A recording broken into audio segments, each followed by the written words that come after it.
Aïe, namasté, chers tous, Hotep, bienvenue à notre nouvelle émission spirituelle sur la chaîne Réserve Awandjina.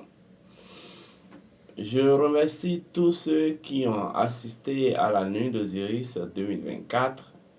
C'était magnifique, c'était formidable, c'était waouh, c'était lumineuse. Vous avez toutes mes grâces, vous avez toutes mes bénédictions. Nous sommes encore ensemble pour d'autres horizons. Alors, et je prendrai le temps de partager avec vous sur cette chaîne le lundi prochain ce que j'intitule l'oracle du feu sacré. L'oracle du feu sacré. Ça, c'est un cadeau que je vous offre. Mais bon, viens. Nous allons aborder aujourd'hui un thème. Avant d'aborder le thème, je tiens à vous dire ceux qui ne se sont pas encore abonnés à la chaîne, abonnez-vous, likez la vidéo, partagez la vidéo, posez des j'aime. Le thème de ce jour s'intitule Conquête du pouvoir politique dit d'État, sacrifice rituel, sens métaphysique. Pour élucider mon développement, j'aimerais vous rappeler un principe fondamental. Le pouvoir politique est un pouvoir spirituel.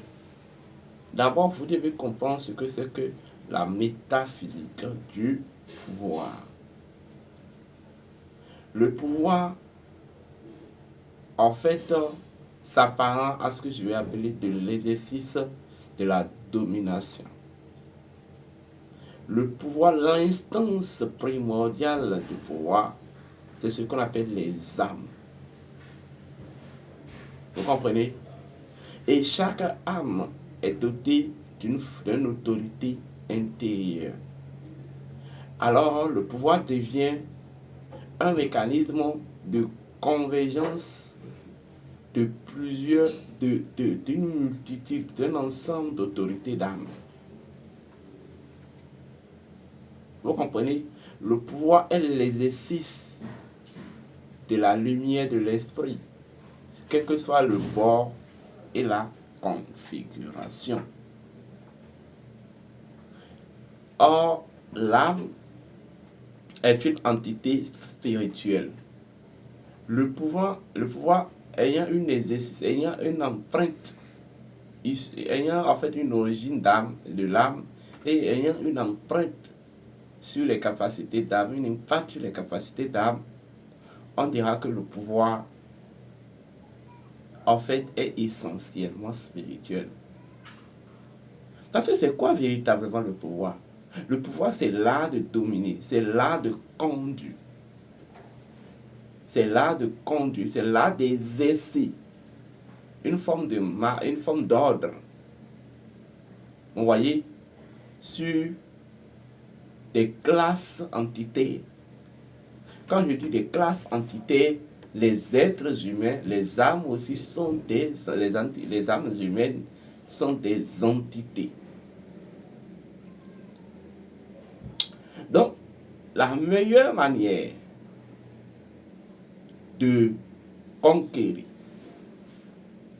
de stabiliser et de faire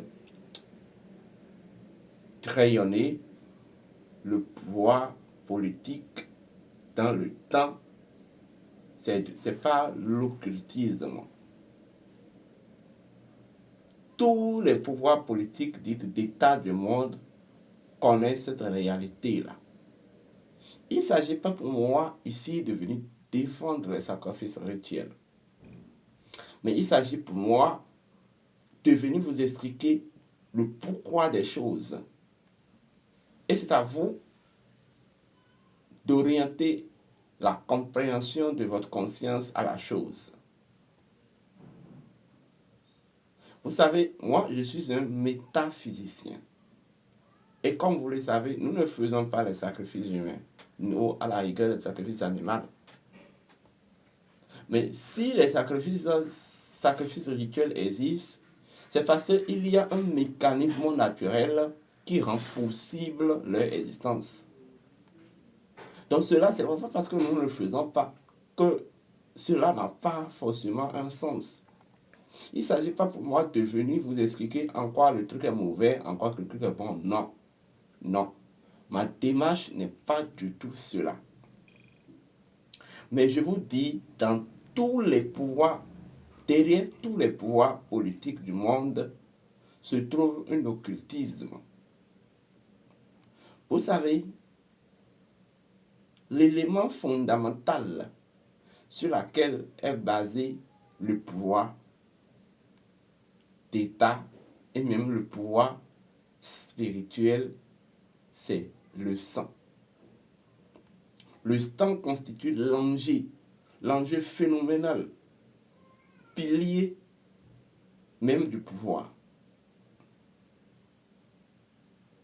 Parce que l'enjeu va représenter la matrice qui, en fait, constitue l'union, ou bien qui porte l'union des trois classes entités universelles, que ce soit les entités célestes, que ce soit les entités intermédiaires, que ce soit les entités souterraines. Je parle du sang d'abord en tant que principe.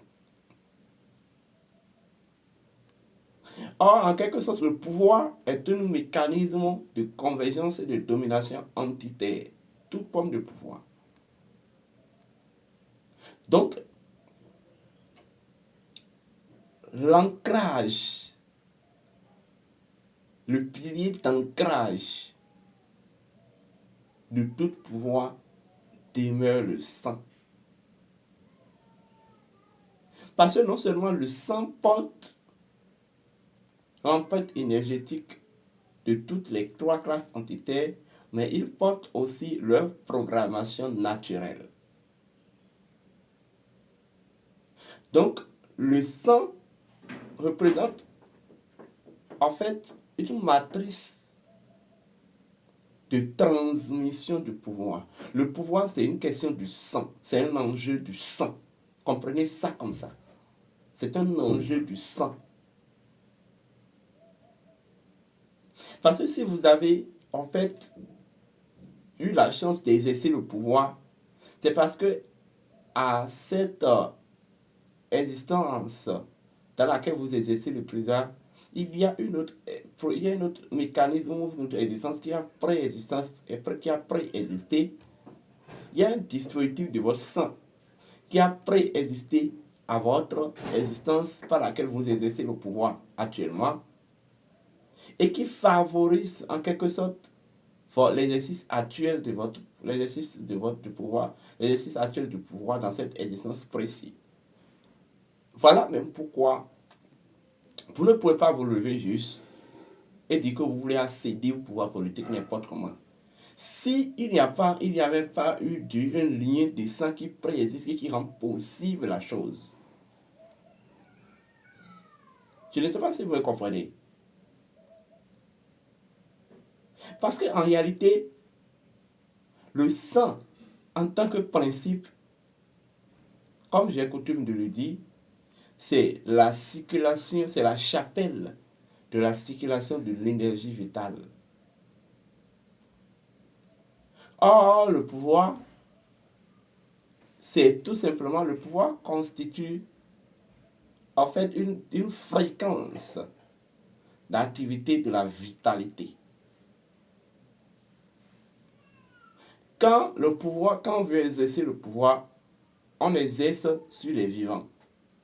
C'est-à-dire des instances déteneuses ou détenant la vie ou de la vitalité.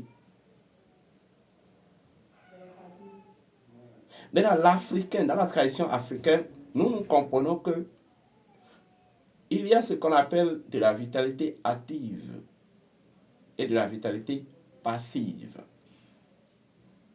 Donc, ceux de l'autre monde, dans notre monde, dans leur interaction ici, dans notre monde, disposent d'une vitalité passive. Au moment dont nous, ceux de ce monde vivant, le monde physique, nous disposons d'une vitalité active ici et dans notre interaction vers l'autre monde, le monde de l'au-delà, nous disposons d'une vitalité passive. Or, il faut tous ces deux, en fait, natures pour que, en fait, l'équilibre vital soit. Vous comprenez? Le pouvoir permet de contrôler et, en fait, d'orienter les activités, ou, en fait, oui, les activités vitaux ou vitales d'une nation, d'une terre. À partir de ce moment, vous comprenez que lorsque vous êtes à la plein exercice du pouvoir, ce n'est pas uniquement les vivants qui vous concernent. Ceux de l'autre côté aussi vous concernent. Sauf qu'ils ont cette capacité, en fait, étant donné qu'ils sont de l'autre côté, ils sont plus assujettis à ce qu'on appelle l'ordre. Ils sont plus assujettis à ce qu'on appelle l'ordre naturel terrien. Qu'est-ce que j'appelle l'ordre naturel terrien? Chaque terre est dotée de son ordre naturel. Chaque terre est configurée d'un certain ordre et équilibre. Donc, lorsque vous rentrez dans l'autre côté, ce que je vais appeler la voile invisible, vous êtes en fait directement introduit, ou vous devenez maintenant un mécanisme du systémique de l'ordre naturel terrien ou de l'ordre naturel d'une terre. Donc, tout ce qui n'entre pas, vous voyez, dans le dispositif de l'ordre naturel de cette terre dont vous êtes un mécanisme, en fait, qu'est-ce qui va se passer? Systématiquement, c'est que vous rejetez systématiquement. Il y a, en fait, je vais dire, il y a en fait un dispositif qui fait que vous rejetez ça. Vous ne pouvez pas accepter. C'est ce qui fait que quand les gens finissent de foutre leur bêtise, leur ignorance dans leur existence, quand ils meurent là, ils sont introduits dans un mécanisme pour pouvoir les aider à s'innocenter et à, en fait, retourner à l'éthique ancestrale. Celui qui a tant refusé les connaissances ancestrales lorsqu'il est en incarnation, quand il meurt, il va de l'autre côté, il accepte immédiatement. Ça ne ment pas. Immédiatement. C'est la même chose en fait. C'est le cas, par exemple, de l'homosexualité. Est-ce que l'homosexualité fait partie de façon active de notre ordre naturel terrien? Comme je vais dire, oui, ça en fait partie, mais ça ne fait pas partie en tant que, je vais dire, un régime d'interaction humaine. Donc, est-ce que ça fait partie en tant que régime d'interaction humaine? Je vais dire non. Donc, lorsque un président, un chef d'État vient au pouvoir et vote les lois, je parle en exemple, et vote les lois, même si c'est pour plaire aux instances internationales, vise à promouvoir ce régime humain, d'interaction humaine, systématiquement. Les habitants de ce pays, mais qui font partie de l'autre partie du rideau, vont immédiatement rejeter et s'useront de toutes leurs forces pour lui faire savoir ses refus, leur rejet.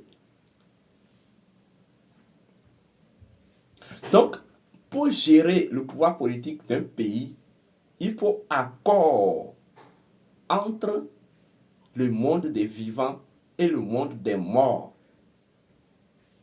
C'est ça il s'agit en fait. Et c'est ça qui fait qu'en réalité, que les chefs d'État ou les conquérants du pouvoir politique sont obligés de faire recours à l'occultisme.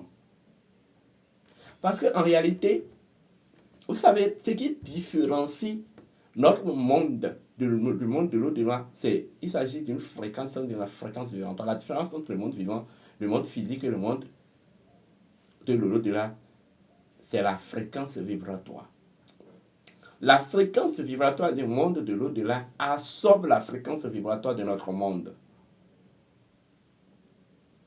Donc, il n'y a que, en réalité, dans certains cas, pour en fait établir un protocole, pour établir un accord entre les deux fréquences vibratoires, afin qu'elles interagissent de façon équilibrée, il faut forcément, en fait, un hormone du sang, mais un sang assez puissant, qui va porter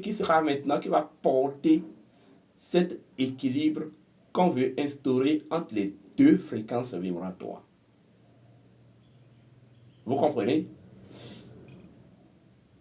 Dans la tradition spirituelle primordiale, on utilisait le sang universel. Mais les gens ayant perdu la notion du sang universel, utilisent soit le sang animal, soit le sang des fois humain. Mais les expériences ont montré que et le sang animal et le sang humain, cela finit toujours par s'éclater. Et seule l'utilisation du sang universel parviennent à pérenniser un certain équilibre entre la fréquence vibratoire de l'au-delà et la fréquence vibratoire du monde physique. Afin que, en fait, le pouvoir politique ou celui qui exerce le pouvoir politique demeure un garant, et demeure un garant légitime. Je vais vous dire une chose. Lorsque vous gérez le pouvoir politique, et en fait, il n'y a pas un accord entre vous et les forces vives de cette terre-là, eh bien, vous ne gérez aucun pouvoir politique. Vous ne gérez rien. C'est comme si votre pouvoir... Parce qu'en réalité, les forces du monde de l'au-delà, de cette terre, constituent même le fondement de votre pouvoir, de l'exercice de votre pouvoir. Et à partir du moment dont il y a un désaccord entre ces forces et vous, et où est votre pouvoir, eh bien oui, votre pouvoir est assis sur du sabre. Votre pouvoir est assis sur du sabre. Et ça, si vous comprenez, vous pouvez pouvoir avoir des gardes de corps, hein. Cela ne vous protège pas. C'est de ça il s'agit en fait. Donc, les histoires de sacrifices rituels,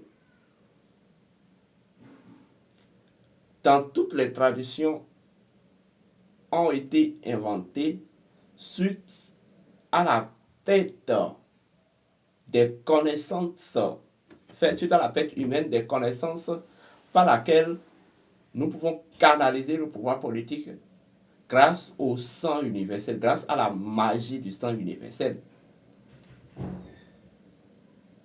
Je répète,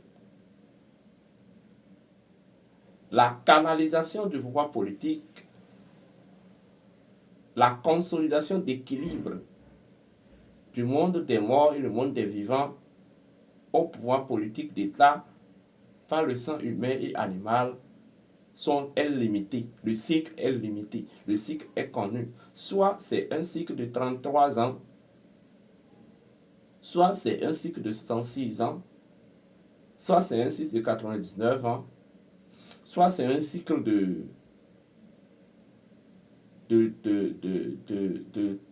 360 ans, et cela s'arrête immédiatement là. Soit c'est un cycle mineur de 3 ans, soit c'est un cycle mineur de 6 ans, soit c'est un cycle mineur de 9 ans. Mais si ça va aller au-delà, alors vous devez reconsidérer le système de canalisation. Tout en faisant recours à la magie du sang universel, qui dépasse largement la magie de toutes les autres formes de sang.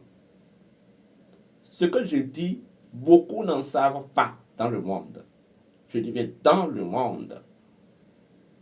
Parce que les humains ont perdu cette connaissance-là. Et en fait, je vais vous expliquer quelque chose.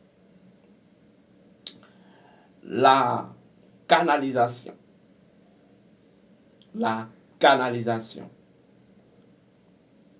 du pouvoir politique dit d'État par la magie des sangs intermédiaires ou mineurs, ou dans la magie des sangs à vibration intermédiaire ou mineure, lorsque ça finit, lorsque le cycle de canalisation finit, il y a des situations horribles qui en fait, qui te déroulent pour signer véritablement la fin de ce règne. Vous êtes sûr, clairement, vraiment sûr qu'il n'y aura pas de transmission.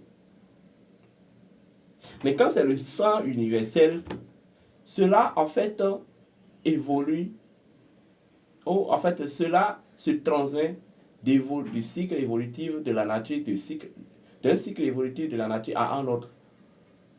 Ce qui fait que même si le cycle vient, il y a forcément quelqu'un qui naît, un initié qui naît pour reconduire le même cycle de gestion. Vous comprenez? Je sais bien de quoi je parle. Hein. Je sais bien de quoi je parle. Je suis un initié de la magie universelle. Je suis un enfant d'Isis. Si vous savez ce que c'est qu'un enfant d'Isis, c'est bon. Je suis un enfant d'Isis. L'air du vaisseau est en train de vous imposer une certaine manière de faire les choses. Tous les rituels qui se feront, que ça dans le domaine de la consolidation du pouvoir, de la conquête du pouvoir et de la stabilité du pouvoir, par des sangs à vibration intermédiaire, je vais parler du sang animal, je vais parler du sang humain, auront peu d'impact bientôt. Ou leurs impacts seront être limités.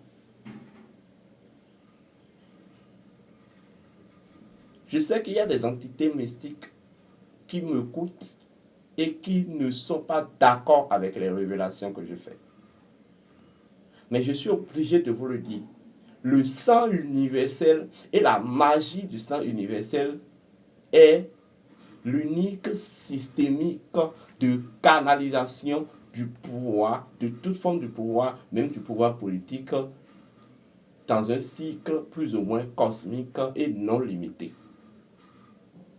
Alors, si vous êtes intéressé par les connaissances associées à cette magie, approchez-vous de nous. Approchez-vous de nous. Ceci concerne tous les peuples. Tous les peuples. Voilà. J'ai fini aujourd'hui de vous dire ce que je dois vous dire. Donc, arrêtez les sacrifices du sang humain. Arrêtez les sacrifices du sang animal. Je dis, arrêtez les sacrifices du sang humain. Arrêtez les sacrifices du sang animal. Il existe d'autres formes de magie qui dépassent largement cette magie et qui peut vous aider qui peut vous initier à l'instance du pouvoir politique. Ce qui est sûr, quand on parle de pouvoir politique, c'est un enjeu du sang. Le pouvoir, c'est l'exercice de la domination. C'est en fait la convergence des autorités issues des âmes, des classes d'âmes et des classes entitaires. Le pouvoir évolue par conquête d'autorité d'âme. Vous ne comprenez pas ce qui est derrière ce système selon lequel on fait one man, one vote là. Derrière le système des élections. Vous le savez, non, ça veut peut-être rien. Mais c'est un système. Bon, je ne vais pas rentrer dans ces détails. Mais sachez que le système de one man, one vote, c'est-à-dire un homme, une vote, c'est aussi un système qui entre dans le cadre du vol des autorités d'âme humaines pour consolider un pouvoir politique. Vous ne le savez peut-être pas, mais c'est ça. C'est même pire même que la sorcellerie. C'est même pire que la sorcellerie. Bien, ceux qui ont envie de changer cet état dans le nombre des choses et revenir à la magie ancestrale qui est de consolider le pouvoir et canaliser le pouvoir par la magie du sang universel, vous pouvez nous contacter. Ceci étant dit, portez-vous bien, que les bénédictions soient